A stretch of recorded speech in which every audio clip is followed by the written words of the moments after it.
Hello and welcome back to the Christmas episode of From the Lot. Ho, ho, ho. Ho, ho, fucking ho.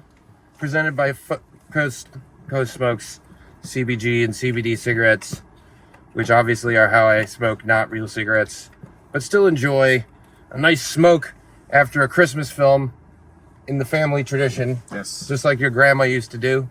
Yep. Right? Yep. Your grandma. Not Virginia Slims, but they're close enough. Yeah, not the old lady cigarettes, but the... You have a lighter? The young man cigarettes. I'm Josh Loney. This here is, what's your fucking name? Will, a.k.a. the Christmas burglar, Hammond. That's the look I got going the on Christ today. burglar. The Christ burglar. I'm the Christ burglar. The Crimps burglar. And I'm Grimace. Grimace. All we need is, I don't know, what's this Ronald McDonald pun? Anyway, Ronald McChristmas. You got the Santa hat on. Yeah. We got the Christmas sweaters. I've always wanted a Santa hat, and now I've finally had an excuse to get one, because it's like, technically I can now write it off on my taxes. It's a good... Nice. Yeah, this is for business, technically speaking. Sticking it to Uncle Sam while also seeing an enjoyable Christmas Well, flake. sticking it to Uncle Sam and paying tribute to Saint Nick. I've got the Christmas vibe, but then I also got the, I might actually sneak in through your chimney vibe and take items from your household. The Christmas hitman. Yeah. I can dig that. What's on your sweater? Oh, it's a dinosaur. This is actually this is the Christmas sweater. Did you get given that? Jasmine got that. Oh yeah, that's right. I remember that, dude. That's funny. And I mean, I'm not gonna lie to you. This definitely did become my Christmas sweater last year. It was the go-to sweater. So it was a good purchase. I got my Let's Get Jolly shirt. Yeah. So we're bringing the Christmas spirit today. I'm proud of us. Tell us what movie we just watched. We just watched The Holdovers, directed by Alexander Payne. Yes, and man, I think that was a very pleasant step up, redeeming trip to the theater after seeing Napoleon. Yes. In my opinion. Yeah. That was a nice. I really enjoyed the movie. Yeah. Also, I do say, I think I need an omission from last week's episode. Score on Napoleon. Way too generous. Way too fucking generous. For whoever watched that and is listening to that now. In retrospect, I think it was a case of just being really stoned, and I did like the cinematography and some of the sets, but man, everything else about that movie was so fucking boring. So I think I gave it a 3, right? That's what I ended up saying. You gave it 2.5 or 3, something like that. 2.5 or 3. I mean, I gave it 2. 2 I think is exactly sort of it's not 1. It's not 1. Look, I think 2.5 tops, but 2 is probably a very deserving score for that movie. It was super boring. This movie, The Holdovers, was a lot of fun. Yeah. Man, what a great Christmas movie. I really enjoyed just about everything to it, man. So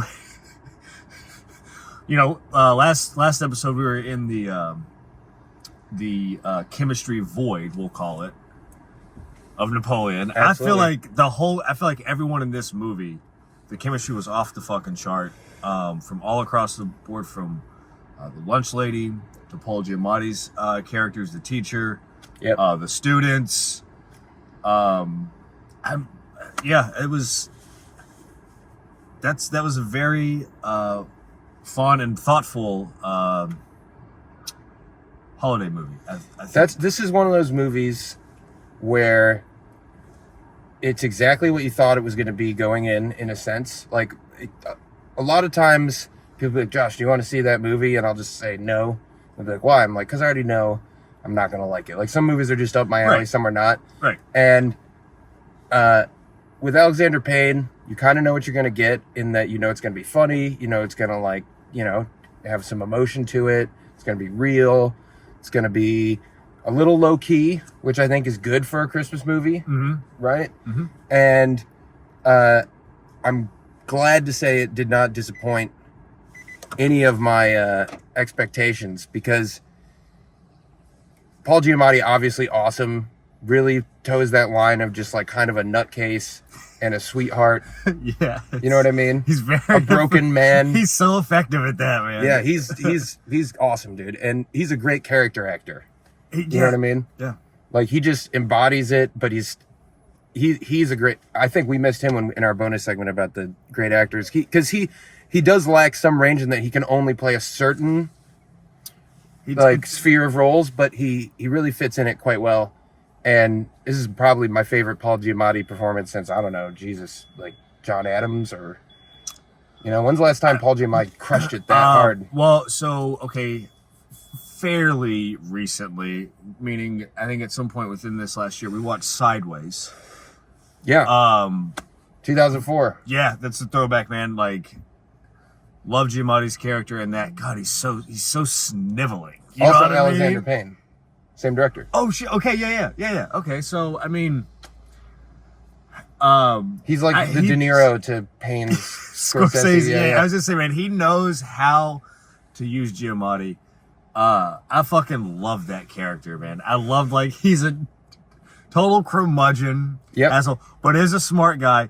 Definitely a very sad man. Somewhat eccentric though. I mean, like in a kind of a depressing manner, but like he's witty. He does have redeeming qualities, as obviously as the movie goes on. You feel he does care for these students, but like he kind of ended up having a wild ride of a life himself. He's like what Frasier would have been if he'd gotten kicked out of Harvard. Yeah. Right. Yeah. That's like he's like sad boy Frasier.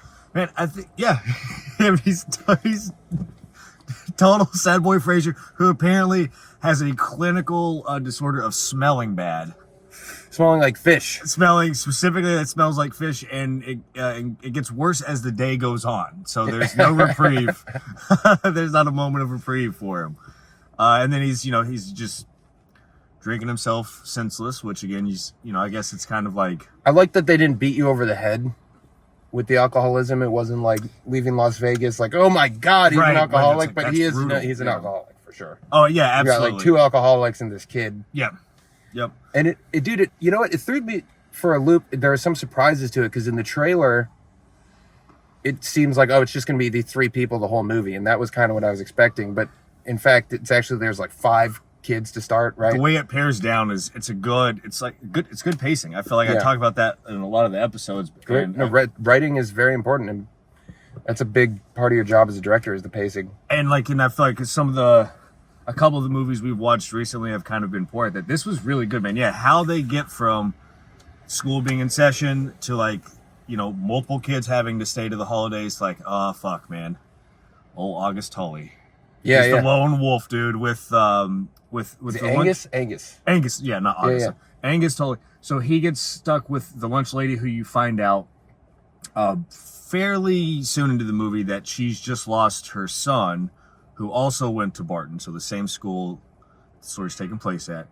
I'm assuming Vietnam, I'm guessing, is where he... Yeah. And the implication is that if Tully gets kicked out, if the kid gets kicked out and sent to military school, he will end up in Vietnam. Yeah. Which is very possible because I think he's technically still a junior, but that Vietnam ends in what, 72? Right? Maybe 73? I think it was 73, right? So like he would have been sent to Vietnam, right? Yeah, there's a high likelihood, especially like, he's already been kicked out. I think they say he's been kicked out of 3 schools, or this is his 3rd school, something like that. Yeah. And he's a bright kid. He, and he's setting the curve, kind of. I mean, I like how he doesn't actually do a curve. He's just like, the best score you get in his class is like a B. A B plus. The B plus. A B plus, yeah. You wouldn't even give him an A. And like, man, I loved it, dude. God, there's so many things about this movie I like to get. But like when he's handing out those exams, and they're, like you said, they're all low scores, man, or most of them. And then the one kid gets the F plus. The F plus. I was like, that's a really sort of like nice touch.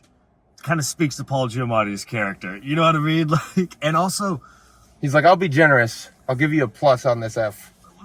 Yeah. It's like maybe, like, oh, while he's grading the papers, he's muttering like, "You Philistines." You know what I mean? Like, he's just like, they're all vulgar. They're all savages.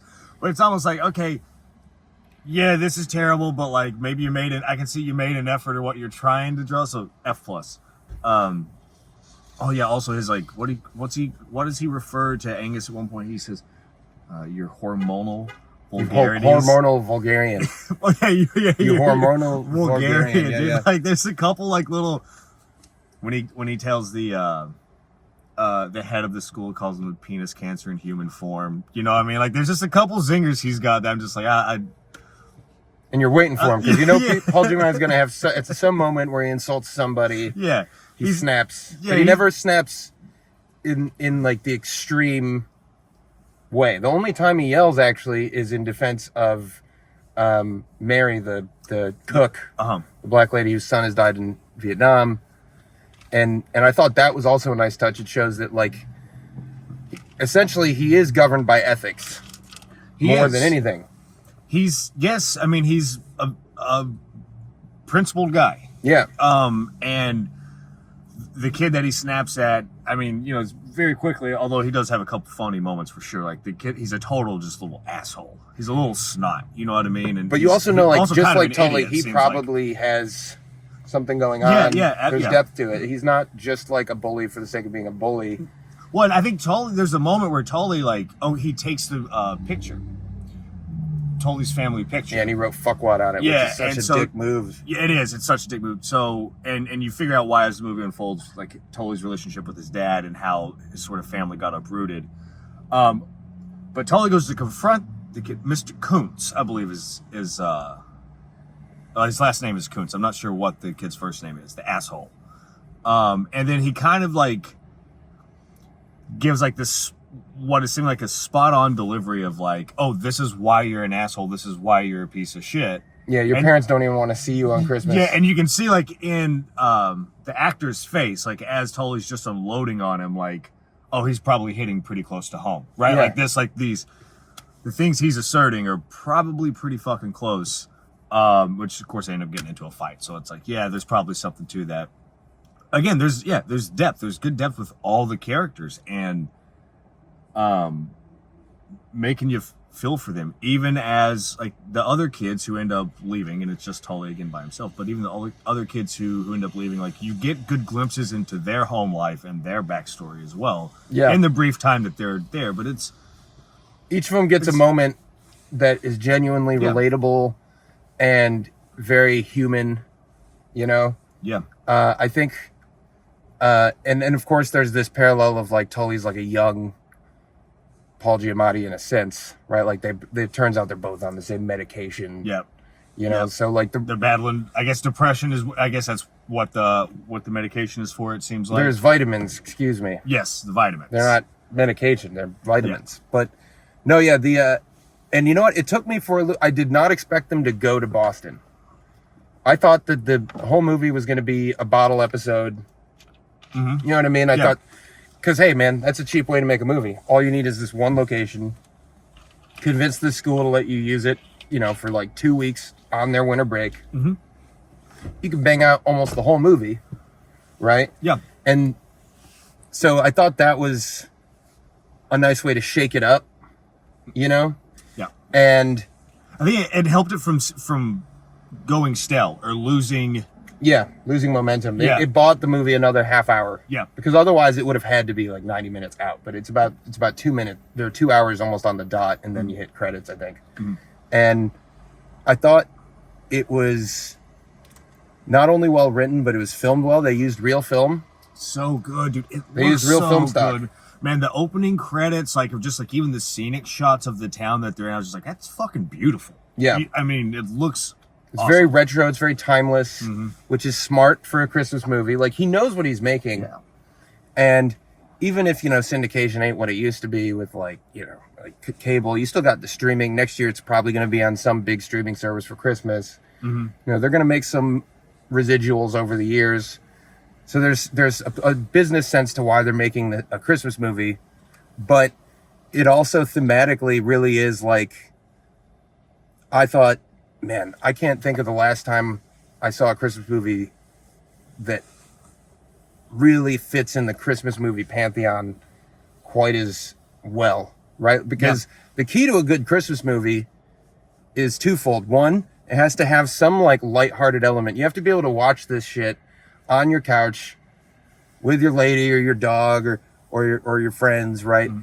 And fire roasting can pay attention, but you don't have to pay all the way attention. It's not gonna like, it's not like watching Schindler's List. Right. You know what I mean? Yeah. There has to be like some actual lightheartedness to it, but there has to be the sentimentality too, right? And too many of the Christmas movies that have come out in our lifetime, especially our adult lifetime, have been just like, Vince Vaughn trying to make that Christmas money. They seem just to be fluff, sort of. And then they just phone in this like, oh, here's some phony sentimentality. Exactly. Yeah. At the end, because we gotta have it. Or maybe maybe they just go super heavy on one of those and sort of completely lacking on the other. Yeah. You know what I mean? Where it's just like, okay, it's still not the right balance. It's kind of a fugazi. Or it's like, oh my God, it's gay Christmas. Yes. Or it's black people on Christmas, or it's Puerto Ricans on Christmas. Right? And it's like, okay, yeah, I get it, but like black people and gay people and Puerto Rican people all can watch It's a Wonderful Life and enjoy it. Right. And so I actually really thought that the way that they handled, there's actually a fairly diverse cast, which makes obviously the Suits and Hollywood happy, but they didn't club you over the head with it. Right. There's like a very subtle implication that the dickhead kid is a little racist. He's like, well, you're going to ask the black lady to sit at the table with us. But none of it is really about that. It's all just kind of like treating them like human beings. It's very well done. It's like you said, it's like a good subtle manner where you sort of like, okay, you understand. You feel like you understand. Like, oh yeah, okay, the kid seems like probably a little bit of a racist streak, probably from his parents. Yeah, right. Like the old one. But it's not American History X, where it's just like, dude, racism's bad. It's like, no, human beings all need a good time on Christmas. That's ultimately kind of the message, is like that Christmas and the season around it, New Year's, I love New Year's, is just like one of those times that helps you remember after a long, hard year. Yeah, we're all actually together in this. It does a good job. Yes, it does a good job, I think, of like, this is the time for reflection, or it's a good time of year for reflection. So you get that. And also, I think, man, like, talking about like what the movie was trying to say, I think they did a really good job at sort of addressing the issues of loss and grief. And I feel like that's sort of like what ties a lot of these characters, at least the final three in the movie, right? Let's say the final three, Mary, Paul Giamatti, and then Angus Tully.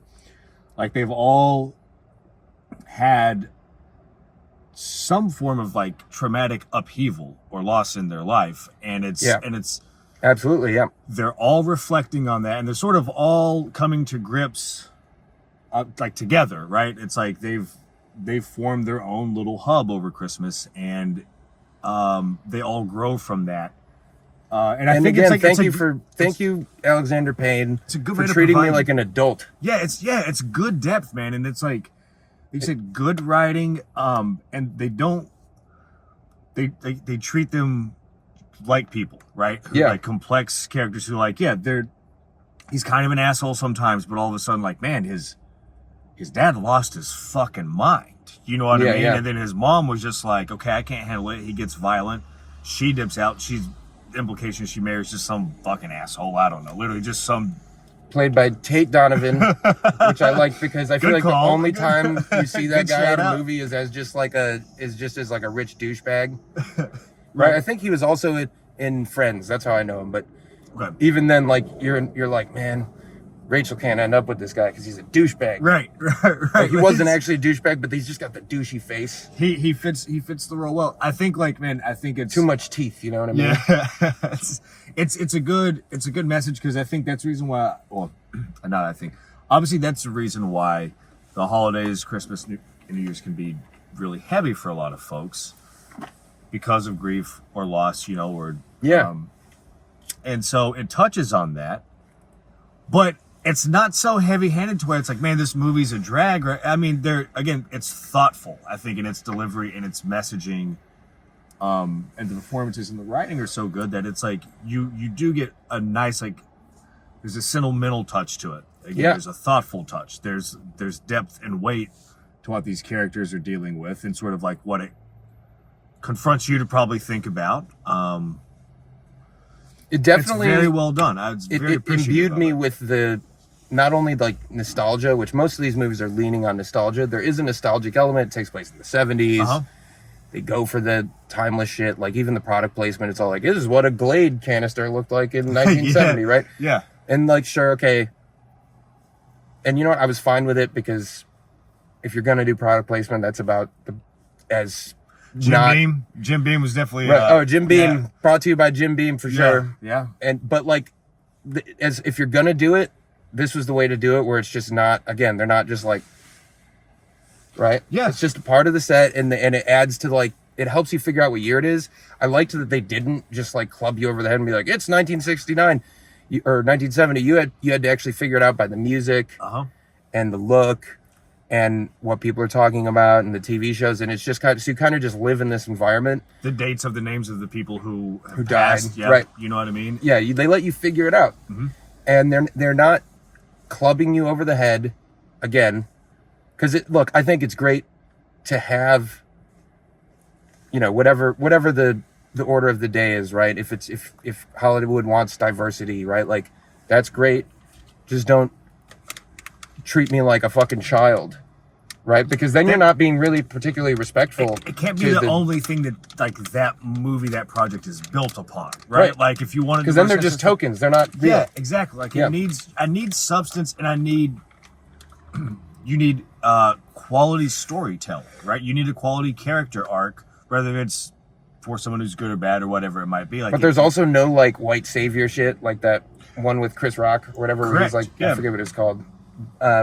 So like it really didn't play into any tropes that are tired or rote or boring, and it still felt about as timeless as any classic history or Christmas movie you grew up watching on TV. I really think so, man. Yeah, I agree with that. Like, I think they made a movie that can exist in the Christmas, like the every year when Christmas season hits. I think they've made a movie. It's like, oh, you can put this on, right? And this is a good time. This is like, it's a good holiday movie. And I mean, look, immediately after watching, like, I do kind of feel like they did a good job at making a movie that will stand the test of time, right? That like, or again, that will can become a part. Sorry, I hit the mic. Can become a part of someone's Christmas movie repertoire when the season comes around. Like, I've already watched Home Alone this year. Fucking loved it. I guess that was the first one I went in. Oh, we watched Elf as well, which like both those are fun. This is probably my favorite Christmas movie to come out since Elf. Dude, it might be. I mean, I'm in there. I'm trying to think of the last time that I've been this impressed and had this much of a good time at a Christmas movie, or one that's come out in the last 20 or so years. And yeah, I don't think I can think of anything. I mean, it might be as well for me since Elf. Right. That like, oh, this is good, man. Like, I'm actually enjoying this. Like, Christmas is not just shoved in there to make some money. It's actually a meditation, fittingly with the Marcus Aurelius references, on which I feel like the spirit of the season and humanity at the same time. The last couple movies we've talked about like whether something was intentional or not. Like, maybe your guess was as good as mine. Like, no, I think everything seemed very intentional. Yeah, and dude, I like history. I'm sort of always been interested in that. So like, you know, Paul Giamatti's character and around the ancient civ class and like his little quirks, his little remarks, the head of the school quoting back Cicero or calling out that Paul Giamatti's quote Cicero, and you know, Paul Giamatti's like, very good, you remembered, you know, and that's the first time, the first sort of inference of like, wait a minute, was he actually the student of Paul Giamatti? At one point, yeah. And so you get this idea of turnover. That's a really good observation, because it made me realize just now, like, not only do you have this theme of turnover, right? Like, the kid who's essentially just Ezra Miller 2. Yeah, very good call on that. Fucking Vanderbilt police. Are we on Vandy? That's very odd. We're at the Regal. We're not on campus, though. We're not. Maybe he just wants to see a movie. He might do. He might. It'd be a great way to spend your shift if you can get away with it. I'll put up the nut drugs into the side of the door here. But no, I think like the theme of turnover And not only do you get this mirroring of the two protagonists, but that the dean used to be his student, that he's an ancient civilizations teacher, and then when they're in Boston, they go to the museum, and he shows them like the pornographic vase or plate or whatever it was, and all of a sudden the kid, the 17-year-old, is like, interesting, right? So and he's like, this. So boring I'd be more all. interested in this if you said it that way, because he has a really great line, which is like, if you want to understand the present, you have to start by looking at history, or however the way he puts it is really. But yeah, basically you need to understand, you need to have a grasp and understanding of the past, of history, right? Yeah. So, if you want to understand yourself, if you want to understand anything, because everything is always repeating, which right? is also something that I do believe. That's like when he says that line, it's like, oh yeah, I mean, I do hold that to be, I think, pretty true. And I think if you're trying to make a good Christmas movie and your goal is to have it be timeless, right? And that's got to be one of the artistic goals, I'm sure, going in. Having the theme almost be the element of timelessness is a really nice way to do that. And again, treat me with a little bit of respect as a viewer, and Like you said, treat you like an adult. Yes. Which was very refreshing. How many times has a movie treated you like an adult in the past 10 years, dude? It's not very often, man. It's always playing to the lowest common denominator. Yep. And proof that that's stupid is that this theater was like pretty full at noon on a Tuesday. I was shocked at the amount of. I mean, like, yeah. Usually when we go see, like, we'll go see matinees sometimes because we got shit to do. It helps with the lighting for the podcast too. But sometimes, it's just a good way to I'll save money if you're a part of like the AMC club or whatever. And I do, frankly, I prefer to see a movie at night. But when you go to a matinee, it's usually just going to be like us two and one other guy. That was what Napoleon was. It was us two and one other guy, right? And this was like, there's like people in every row. Yep. Right? Like, you weren't going to get a row to yourself. Someone was in our seats, so we had to move rows, and then a group of like 4 or 5 people walked in, and we quickly realized we were in their seats. So we had to move down, and it was like, every single row, there were at least a couple people in there. So it was. And by the way, good on them. Can we just say it's bullshit, this whole reserving seats shit? Like, I get it. You want to get people out to the theater. You want to make it easy for them. But first come, first serve, please. That's the way it used to be. So yeah, I hate the domino effect, because it's like we could have gone up and asked them to kick move. These ladies out of our seats. Yeah, but it's like, we'll just go to the row down, and then of course it's like, now we're gonna have to move because they're coming in. And I'm always fine with sitting closer, to be honest. But well, I mean, also the theater we were in, man, the seats, all the seats were pretty good. I mean, I didn't feel assaulted by the big screen in any means. No, yeah, it was a good view. And again, like, the fact that there were this many people at this showing, at a noon showing, right, on a Tuesday, shows that like people are starving for something that treats them with respect. It gives you hope, right? It does. Like, it definitely gives you hope. Because yeah, man, that was a very well done movie. That they don't hit you in the face with the bullshit. It is. There's depth. They treat you, like you said, as an adult. And like, I can understand why, if you're watching, Killers of the Flower Moon, which also treats you with some level of respect, but it's 4 hours. Okay, sure, there's not going to be that many people who can blow 4 hours at noon on a Tuesday, maybe. But at the same time, there is, hey, this guy's got a Christmas hat. Look at that. He understands. He understands where we're at. Yeah. We're in here. We in here right now. But this is something that, like, I think people like us have probably been complaining about since probably the 90s, if not even maybe the 80s, where the lowest common denominator thing turns people like me off. Yeah. I can't speak for everyone, but I know for me it's a turn off. I mean, right? Like, I don't appreciate. There's not a lot of pieces of art just in general that I think I hold in high regard that do that. Exactly. And if I'm going to spend money, if I'm going to spend my time on something, I want at least the possibility that this is going to be a fantastic experience that I'll carry with me.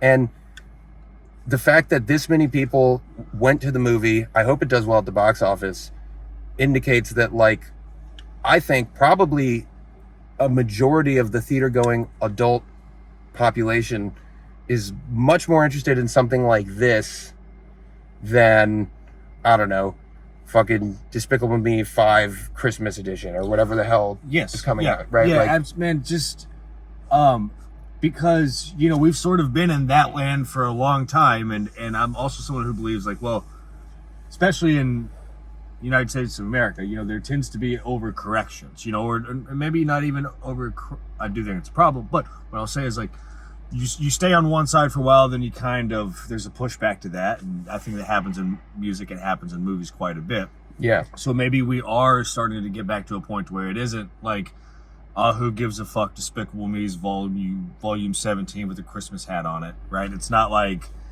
I think COVID it's not like Aquaman is gonna fucking blow up everything and save the world again, part 18. Aquaman, right? Oh yeah, I'm stoked for that. Yeah, like his Marvel movie number 27 over the last 3 years. No, this is like a good. I guess look, I don't blame him, because if you're crunching the numbers, what you're thinking is, okay, if I make Spider-Man 17, all these people who grew up with Spider-Man, so all the adults, they might want to see it. They might want to show their kids it, right? The kids are going to want to see it because it's bright and flashy and hip and cool. And so you're just going to hit all these markets, and so few people go to the theater nowadays. You're just trying to stay afloat. Yeah. Right? But if you look at part of why people aren't going to the theater has been that TV was just better. Right? Yeah. Because TV saw this opening, perhaps rightly, maybe by accident. So we can tell a 10-hour movie, right, over the course of one season, right? We'll give that again is a mature, like, Breaking Bad isn't lowest common denominator shit, and that's like one of, like, the game changers, right? Like, Game of Thrones isn't lowest common denominator until the last couple seasons. I was just saying, like, once it became mainstream, it became Marvel. The first like 4 or 5 seasons, man, that's quality storytelling. It's real. It's fucking brutal. It hits you in a lot of different points. So maybe they're looking at that and saying, hey, if we want to compete with TV, it's not just about having chairs that shake and, like, squirting you in the face with water when the water splashes the ship, and, like, smell-o-vision and 5D super max. Like, maybe if we just told a good story, people will show up for it. Yeah, man, a good story with relatable themes. You know, like, it's something where you can trust that across, like, identity lines, people will still understand this sentiment. They're going to understand the message, I guess, that's being put forth. And they're going to be intrigued by the possibility of that message, right? Yeah, like you see that Nicolas Cage movies out. Their own way. That's kind of like, I think, a lot of times, which ends up getting lost to the recent movies, is just like having themes that are relatable and not just like branding or political specific stamps. You know what I mean? Where it's like, no, this can sort of fall across different factions here, and people will sort of latch onto it. You know what I liked? No politics in this movie. Again, I know, and we kind of touched on it a little bit, but, like, it didn't fall. It satiated everything the industry wants politically without taking any sort of crazy stance. Yeah. Right? Like, there was that Ethan Coen trailer. Apparently Ethan Coen's trying to get out of Joel Coen's shadow, and he's directing a movie by himself. I don't know if it's his first or second or whatever that he's directed by himself. He's on a run. And it looked good. I'm intrigued. I am very intrigued. But there's this joke where, like, who the hell are you people? And they're like, Democrats. And it's like, really, all lesbians are Democrats? I know some lesbians who aren't Democrats, for one. For sure. And for another, like Michael Jordan said when they said, hey, why don't you take political stances? He was like, Republicans buy shoes too. It's like, do you really just not want to make, even if you are a Democrat, say you think Republicans need to change, right? Wouldn't you want your movie to reach them? Why would you put that in your trailer and just turn off half the country? Yeah, wouldn't you want your message It's a foolish to be move like on a business level and an artistic level. A convincing message to be able to, like, bring other people in. You know what I mean? Everyone can watch this movie, and no one's going to be turned off by anything. They're going to just be like, oh, yeah, my uncle, who's like a crazy Trumper, and my lesbian aunt, because everyone I feel like has a lesbian aunt. Yeah. She who you know That's hates it's Trump. like- you could watch this movie with both of them. It's like in the All-American for 2 Family hours- Pack starter, you know, Yeah. the lesbian aunt. Like, you know, everybody... It is part of it. Yeah, it's But it's That's like funny. 100%, you know? You could watch it with both of them, and they will, for 2 hours, not think about that bullshit, which is a lot more of what this world needs, right? Yeah. Yeah, absolutely. It Especially is. on the holidays. Like, I love those. There's like this one sweater I see on Instagram where it's like drunk and ready to talk politics on Thanksgiving, and I think that's funny. Yeah. But like, You don't necessarily have to do that at the holidays either. You know what I mean? Like, I guess, like, you could also just, at our like, Thanksgiving, it didn't come up at all, and which surprised me because it's not like for one, it's not like that many people even disagreed at my Thanksgiving dinner. Fair enough. Yeah, But for another, knowing the people who were there, I was genuinely shocked in retrospect that politics never came up. And I was glad for it because it's just so not what the holidays are about. you can, you can happen to know where someone else stands. It's not Or what maybe movies are about, dude. Yeah, it's, you know, but you don't have to. It's okay to hang out and be around someone who doesn't agree exactly the way you believe and spend time with them, and you can talk about other things and just have a good time, because again, it's like, yeah, it's almost like the idea of your family ties, or having some sort of like, maybe some sort of community, even if it's just like that vague, because they sort of end up forming their own little, how would you say, it's an unexpected trio of individuals. You know, Yeah. who find themselves together. It's and like they- the Misfits. Yeah. You know, it's like, which is that classic film trope of like the people who would never be together unless forced to be together, finding comedy and community and friendship and, you know, becoming the better for it. And, you know, what's funny is I was talking with this really awesome lady named Kristen, who she directs a bunch of Christmas movies. Actually, I just had like lunch with her or whatever like a week ago or something, and she actually technically directed the world's first ever lesbian Christmas movie. She beat that Kristen Stewart movie by a year. Oh, Right, so really? like the New York Times is going to name check her every time. Great business move, right? But one of the things we talked about, I had asked her, I think she'd seen it, but she said she wanted to re-see it after we talked about it. But we talked about the movie Home for the Holidays, directed by Jodie Foster, which is actually a Thanksgiving movie, but it's one of my favorite holiday movies. Okay. It's one of the only Thanksgiving movies, other than, I guess, Planes, Trains, and Automobiles. And the reason it came up was because I loved, again, not to sound like a broken record, but the Robert Downey Jr. character. He's gay. They don't just like club you on the head and say he's gay, right? Like, you figure out through inference, through the environment. And there's just more to his character than that. There's more to the person of that character than just like the sexual. Yeah, he's identity. funny. He's a prankster. He does have like something of a contentious relationship with the Reaganite sister, whereas Right. like the, you know, art scholar sister from Chicago obviously is a little bit more understanding. Yeah. Him and his mom are very close. His dad loves him, but like is clearly like unsure of how to properly love him because he's, you know, the world's changing. They have a whole at the end, like he talks to Holly Hunter, Charles Durning does, about how the world's changing, and you know what can you do? At least we got family. And I thought that part of what makes that movie so attractive to me, part of why I want to watch it every Thanksgiving, is because that's what families really like. That's what the holidays are really like. And again, you treat me with respect. You don't, people who know each other their whole lives don't need to say for the camera, by the way, he's gay. You just figure out by the way they Right. interact Right. Yeah. that he is, how they deal with it, right? And this movie had a lot of that low key energy. It's not theatrical. I was expecting it to be a little bit more theatrical, by which I mean like the theater, like stage play, right?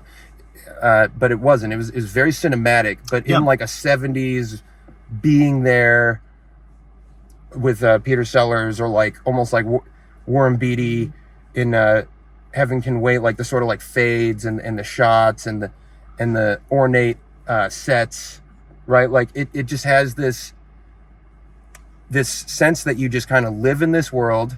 It's very and you get to inviting. know these characters. And are the characters the same as you? No, I'm not the same as any of those characters, but I don't need to be to really connect with them and see myself in them and how their differences really, in a sense, make us all the same. That's kind of what I was that's what I was trying to speak to earlier, right? There is a sort of just a point of relatability, right? And it's like and the world that they craft in the movie, man, I think it's very inviting. It's very warm, even at some of the more lonelier points in the movie, like when. What did I do?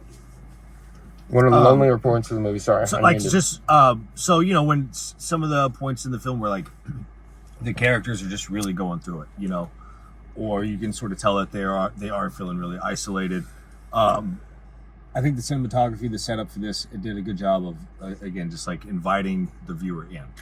I wonder where it was filmed. It looked great. It was clearly filmed on a location. You know what I mean?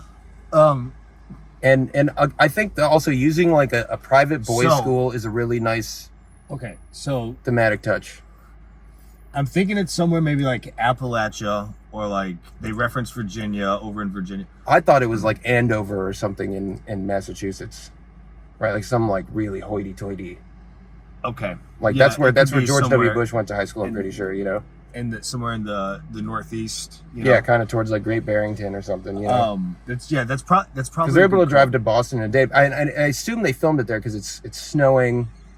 It seems like they did. I mean, you know, Although it would have been expensive, so maybe they found somewhere in New Hampshire or something that's like a more down low version of that. it's it was really well done, all across the board. I mean, honestly, I'm now a little stoned, just a little, but I can't really think of a negative. Not something that jumps out to me right off the bat. I'm just like, you know what? Wasn't a big fan of this, or this sort of lost my interest. It was very well done. I from what I took to be the message of the movie, I really enjoyed that. I think there needs to be more of that. The performances are fucking awesome. Yeah, I can't think of I can't think of a negative either, to be honest. Even there wasn't really a thing about it that I didn't like. You know what I mean? Yeah, it was, and like you said earlier,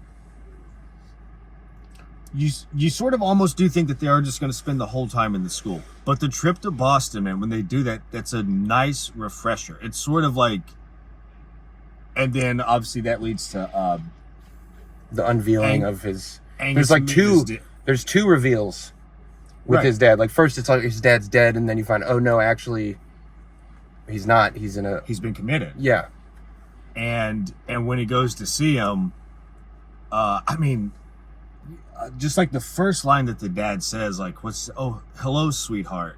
There's just something about There's me, something like, off about you're that. just like, whoa, this he doesn't even know that this is his son. Yeah. It's a little unnerving.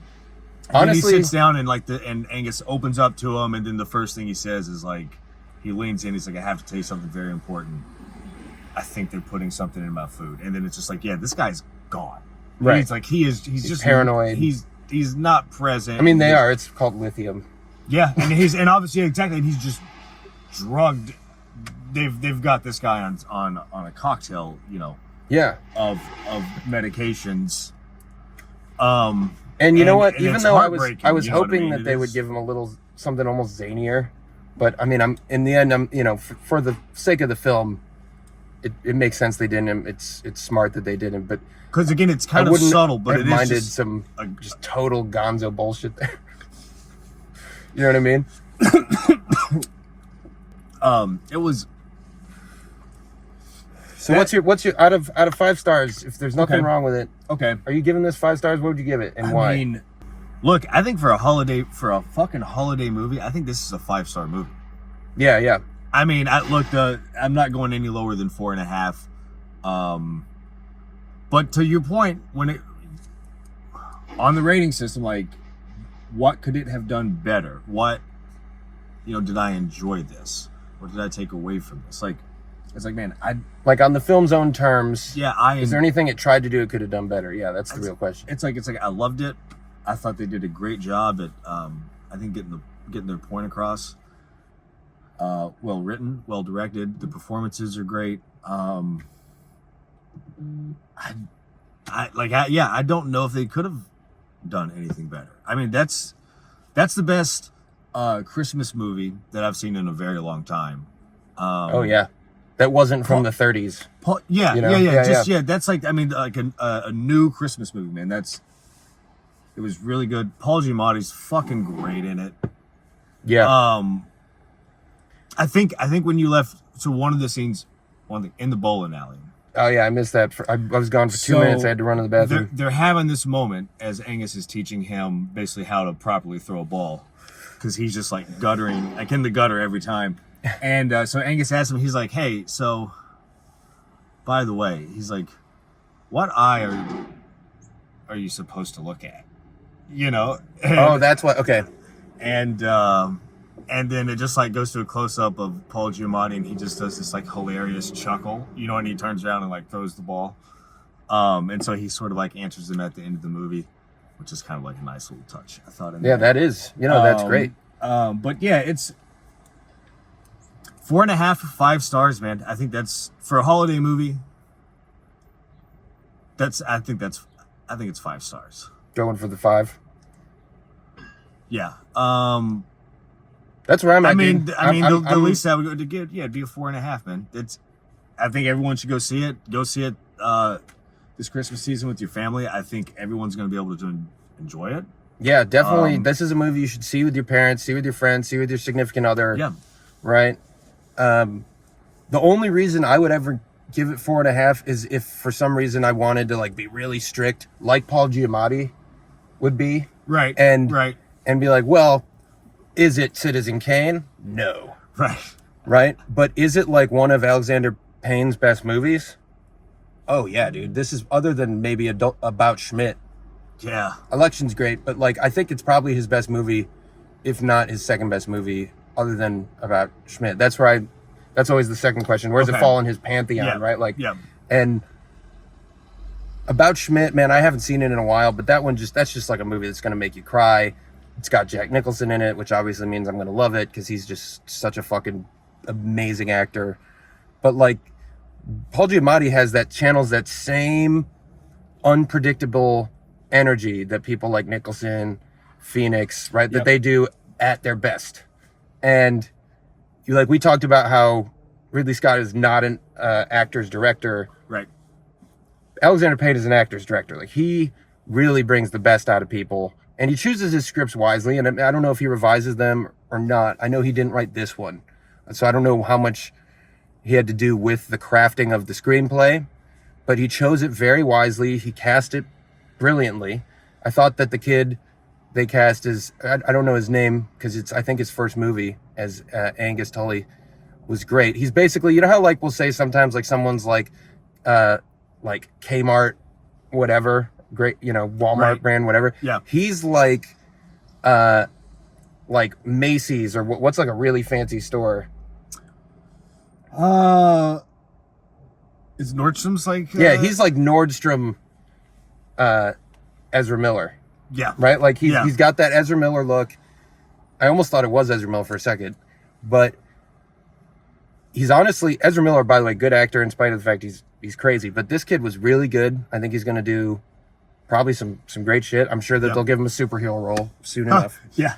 Maybe they'll have him play the jacked Flash. And they'll put him in, in He'll be the new Flash or whatever. The Fantastic Four or something like that. But like he really know? is, he's really good. He is. His agent has struck gold. And if you're going to have a film debut, like that's the way to do it. Solid, huh?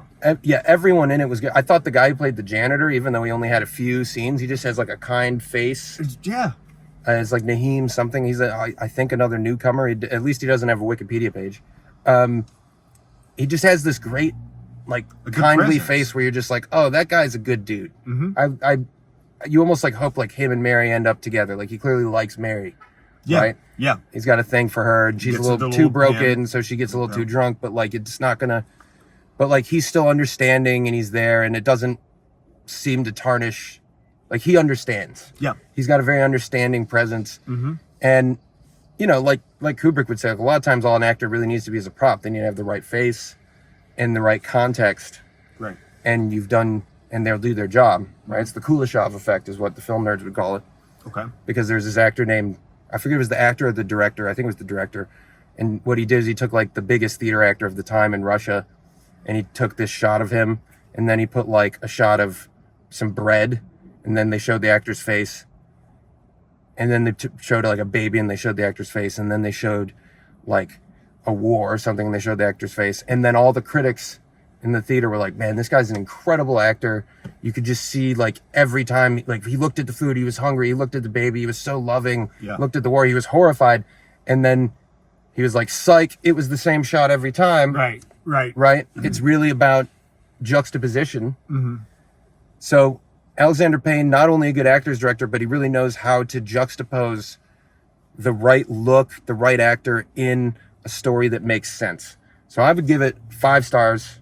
I put it at the top of his pantheon. Nice. We got the collective 5-star going. Yeah, on. dude. Because you can't, like, again, what can you do better? I honestly, I can't think of anything. It's a very enjoyable movie.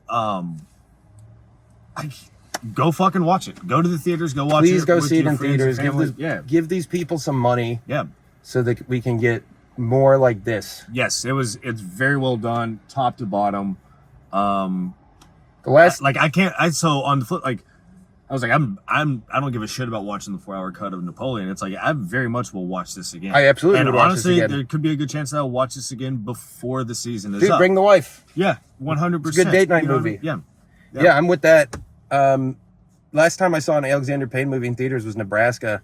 And I remember being like, it was good, but like, Stern, it was just like, okay, we're going to get this guy an Oscar. We're going to just do a weepy indie movie. I thought it was, oh man, is it black and white? Like, there was things about it that were good, but like, just nothing about it really grabbed me and was particularly universal or memorable. I couldn't even tell you what it was about in retrospect. Like, I don't think I can forget what this movie's about. You know what I mean? Yeah. It's so, it really is, like we've said twice now, the best Christmas movie since Elf. So go see it. And stick around if you're on Rumble. We're going to do a bonus segment. Bonus shit. Our favorite Christmas movies. Best Christmas movies of all time. Right? Yeah, let's do it. Why not? Anyway, please like and subscribe our podcast because someone's gotta. Yeah. Right? Someone's gotta. And might as well be you. We'll see you soon. We might do, you're leaving for Germany for a little bit, so we might do something with the guest house. I'm not sure. Yep. But keep the seat warm for me. We'll get some good guests even when you're back too. We're gonna expand this shit and do it up.